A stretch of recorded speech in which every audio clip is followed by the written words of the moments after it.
Hello everyone, welcome to Exito point. आज हम topic cover करने वाले हैं वो है हमारे एक्ट्स, जो कि हमारे इंडियन पॉलिटी का फर्स्ट चैप्टर है। हम इसमें सारे इंपॉर्टेंट एक्ट्स को कवर करेंगे जितने भी उसमें मेंशन है। तो ज्यादा देर न करते हुए आगे चलते हैं। हमारा जो पहला एक्ट है वो है रेगुलेटिंग एक्ट ऑफ 1773। इससे पहले मैं आपको एक हिस्ट्री बता देती हूँ, ये एक्ट लाए क्यों गए थे। 1773 से पहले जो ब्रिटिश ईस्ट इंडिया कंपनी थी वो इंडिया को बहुत बहुत बुरे तरीके से लूट रही थी। अब ब्रिटिश गवर्नमेंट को लगने लगा कि इस तरीके से तो ये, और जो भी लूटती थी ना वो कभी भी ब्रिटिश गवर्नमेंट को बताती नहीं थी। यहाँ पे तो ये ब्रिटिश गवर्नमेंट को ये दिखाती थी कि उनको कितना लॉस हो रहा है, बहुत ज्यादा लॉस में जा रहे हैं, और यहाँ पे आके वो ब्रिटिश और इंडियंस को बहुत ज्यादा लूटती थी। तो गवर्नमेंट ने सोचा क्यों ना इन पे एक रेगुलेटिंग एक्ट लगाया जाए, यानी इनको इन पे कंट्रोल करने के लिए, इनको रेगुलेट करने के लिए एक एक्ट लागू किया जाए। इसलिए जो ब्रिटिश गवर्नमेंट थी उन्होंने ये जो एक्ट था रेगुलेटिंग एक्ट ऑफ 1773 वो लेकर आए। इस एक्ट के जो इंपॉर्टेंट पॉइंट्स हैं वो सारे मैंने यहाँ लिख दिए हैं।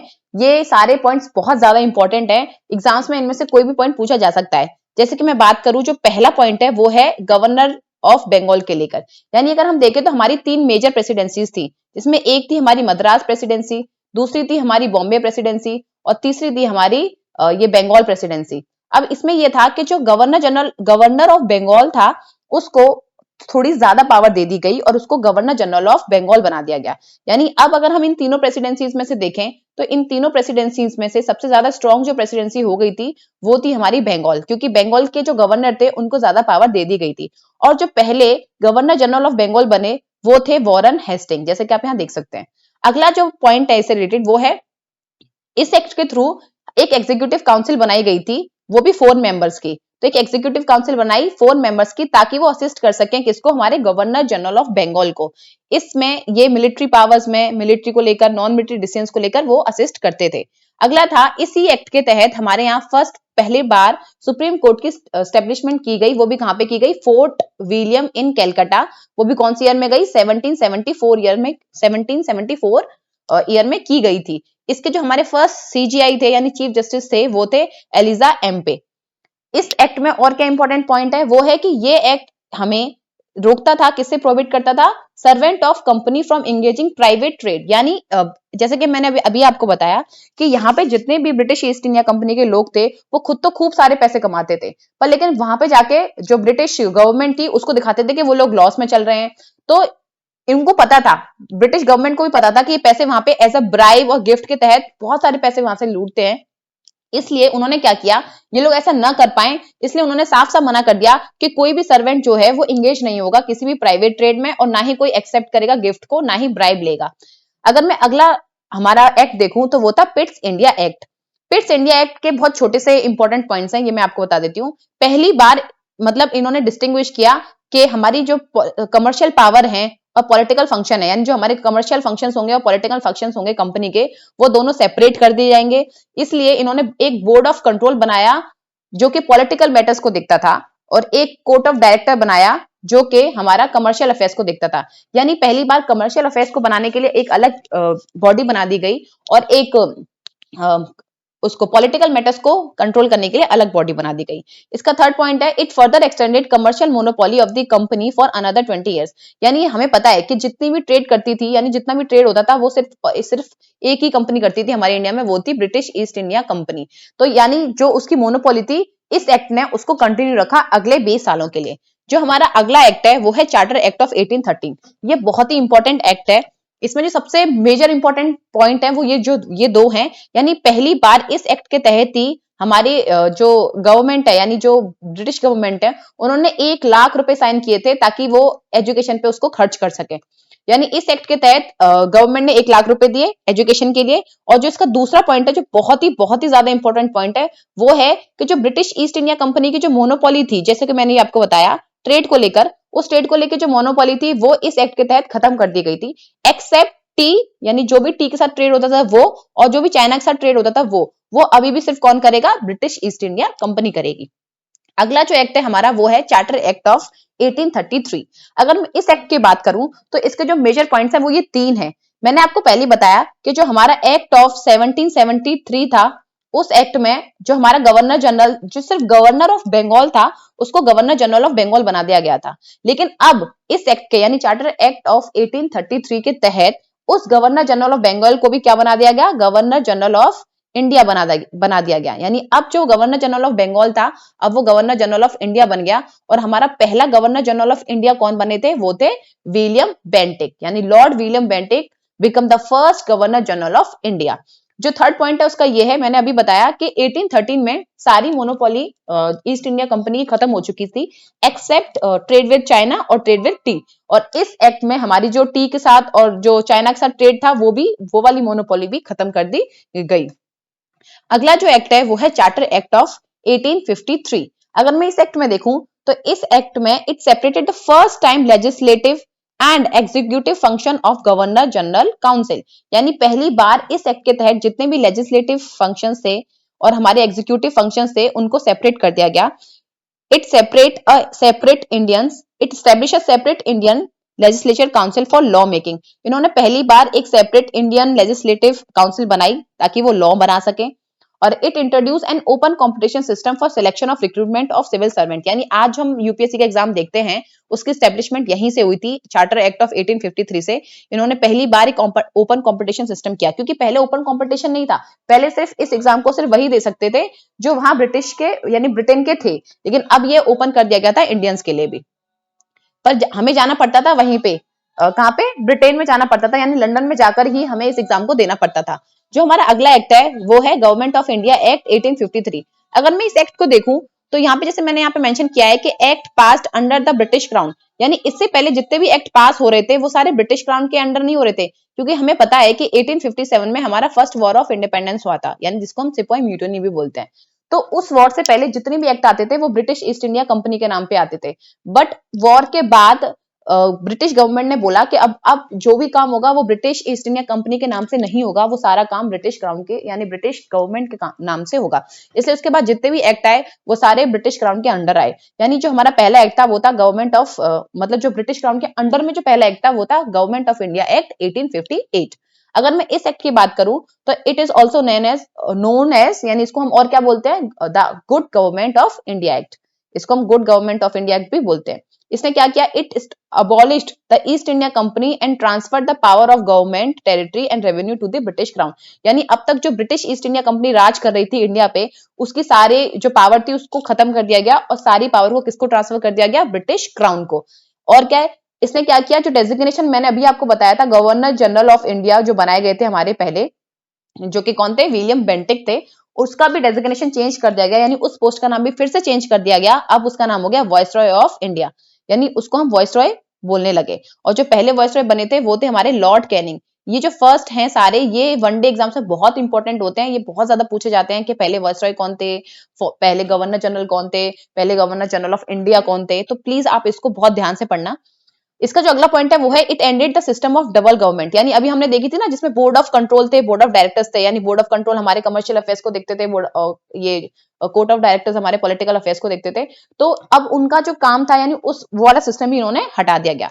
अगला जो हमारा एक्ट है वो है गवर्नमेंट ऑफ एक्ट 1909। इससे पहले भी बहुत सारे एक्ट आए थे, लेकिन वो आपके एग्जाम के पॉइंट ऑफ व्यू से इतने रेलेवेंट नहीं है, इसलिए मैंने वो इस वीडियो में कवर नहीं किए।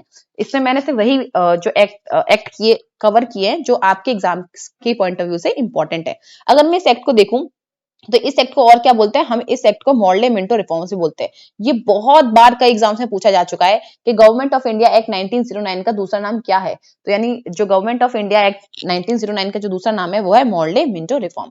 It provided for the association of Indians with executive council and viceroy and governor. यानी इन्होंने पहली बार हमें क्या दिया? एग्जीक्यूटिव काउंसिल दी पहली बार। और जो पहली बार किसी एक इंडियन को मिलाया गया एग्जीक्यूटिव काउंसिल में। और जो पहले पर्सन थे जिनको ये एग्जीक्यूटिव काउंसिल ज्वाइन करने का मौका मिला वो थे सत्येंद्र प्रसाद सिन्हा। ये भी वनडे एग्जाम में बहुत ज्यादा पूछा जाता है कि पहले इंडियन कौन थे जिन्होंने एग्जीक्यूटिव काउंसिल को ज्वाइन किया, तो वो थे सत्येंद्र प्रसाद सिन्हा। अगला जो पॉइंट है वो है it introduce a system of communal representation. ये बहुत बहुत बहुत इंपॉर्टेंट है, ये बहुत ज्यादा पूछा जाता है कि कौन सा एक्ट था जिसमें सेपरेट इलेक्टोरेट का सिस्टम आया था। अब सेपरेट इलेक्टोरेट का सिस्टम क्या होता है ये मैं आपको बता देती हूँ। जैसे ये एक कॉन्स्टिट्यूएंसी है, यहाँ पे लोग वोट डालते हैं तो यहाँ पे जो लोग होंगे सेपरेट इलेक्टोरेट का मतलब ये था, जैसे मान लो यहाँ पे एक मुस्लिम कम्युनिटी रहती है और इस मुस्लिम कम्युनिटी से कोई एक पर्सन हेड उठकर आया है, वो मतलब रिप्रेजेंटेटिव आया है, तो इस मुस्लिम पर्सन को सिर्फ मुस्लिम वाले ही वोट देंगे इस कॉन्स्टिट्यूएंसी से, और कोई वोट नहीं देगा। इसी चीज को बोलते हैं सेपरेट इलेक्टोरेट।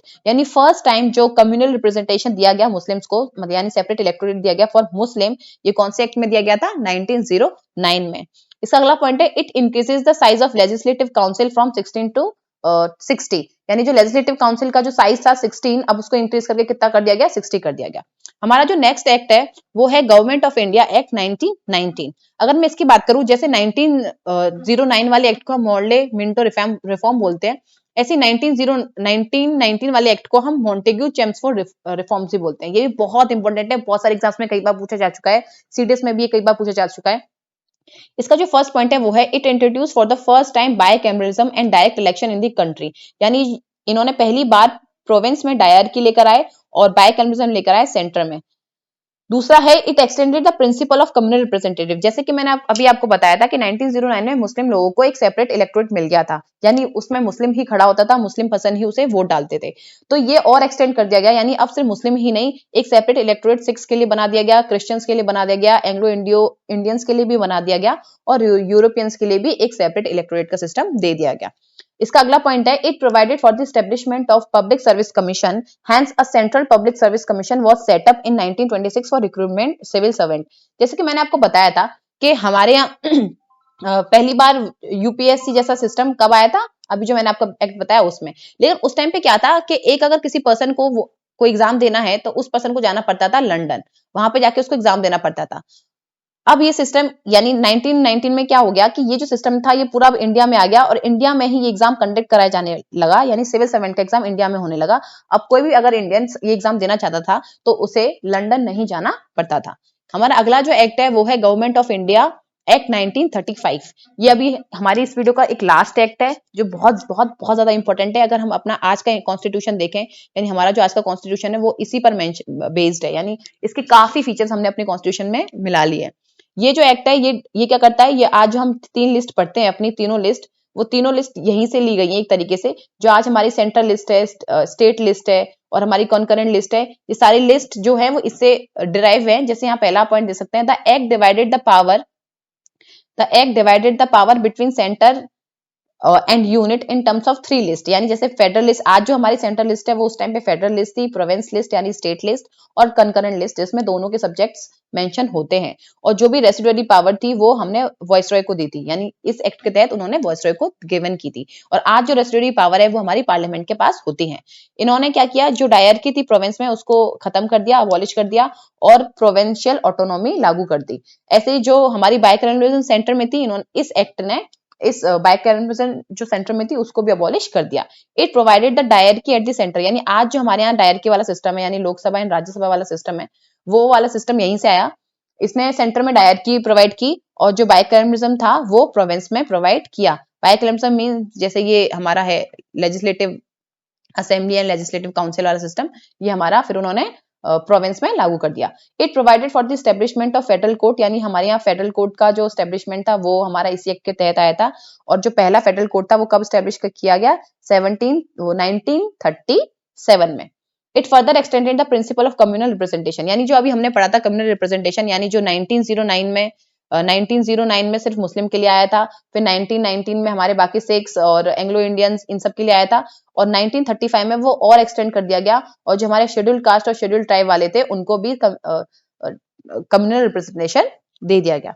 तो इसमें हमारे यही इंपॉर्टेंट सारे पॉइंट्स थे जो हमने सारे पॉइंट्स कवर कर लिए हैं। जैसे कि आप देख सकते हैं सारे points, government of India act को फिर से एक बार देख लीजिए। इसको मॉन्टेग्यू चेम्सफोर्ड रिफॉर्म्स बोलते हैं। डायरकी लेकर आए थे ये लोग प्रोविंस में, और सेंटर में बाइकैमरलिज्म लेकर आए थे। इन्होंने एक्सटेंड कर दिया था कम्युनल रिप्रेजेंटेशन को सिख और क्रिश्चियंस के लिए, और इन्होंने जो सिविल सर्वेंट का रिक्रूटमेंट था वो इंडिया में स्टार्ट करवा दिया था। और जो हमारा इससे पहले वाला एक्ट था वो था 1909 का एक्ट, जिसको मॉडले मिंटो रिफॉर्म्स ही बोलते हैं। पहले जो पर्सन थे सत्येंद्र प्रसाद सिन्हा, जिनको एग्जीक्यूटिव काउंसिल का एक मेंबर बनाया गया था और इन्होंने कम्युनल रिप्रेजेंटेशन लेकर आए थे मुस्लिम्स के लिए और इन्होंने लेजिस्लेटिव काउंसिल का साइज भी इंक्रीज कर दिया था 16 टू 60। जो इससे पहले वाला एक्ट था 1858, ये भी इंपॉर्टेंट था। इसमें हमारे ये जो ब्रिटिश ईस्ट इंडिया कंपनी का जो रूल था वो खत्म कर दिया गया था और वॉइसरॉय बना दिए गए थे। हमारे गवर्नर जनरल ऑफ इंडिया खत्म कर दिया गया था, उसके जब पे वॉइसरॉय आ गए थे।